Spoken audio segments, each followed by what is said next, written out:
اهلا بيكم في بوابة العوالم الخفية. انا مش عارفة وصلت لك ازاي، بس متأكدة انك جيت هنا علشان تسمع رسالة مخصصة ليك.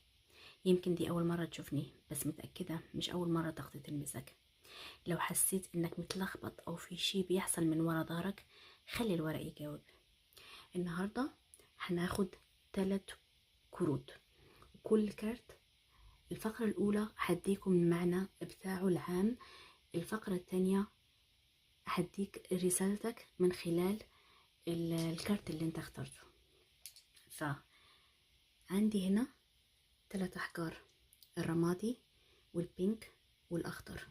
هتختار المجموعة الاولى الرمادي، المجموعة الثانية البينك، او لا، الرسالة الاولى الرمادي، الرسالة الثانية البينك، والرسالة الثالثة الخضراء.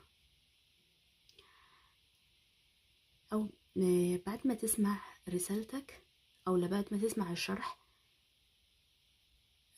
استنى رسالتك. اول حاجة هنعملها دلوقتي هنفنط الورق، وهحط 3 ورقات، وانت او انتي خدي وقتك الكافي اختاري فيه ورقة.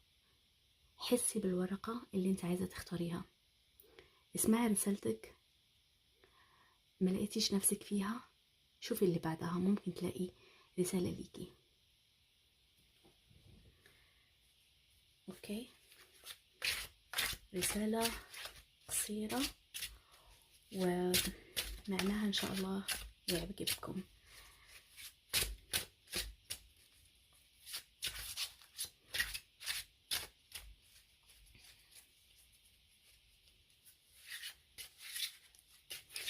خدي نفس عميق وحطي بالك حاجة عايزة تعرفي عنها النهاردة. بما انه الصبح عندكم، انا هحط الفيديو بالليل عندي، الصبح عندكم. ف هنفرق الورق 3 مجموعات، 3 كروت بالظبط. وكل كارت دي الرمادي، دي البينك، ودي الاخضر. وخير الكلام ما قل ودل. لو رسالتك في ورقة ممكن توصل لك في مليون ورقة، وممكن ما توصلكيش.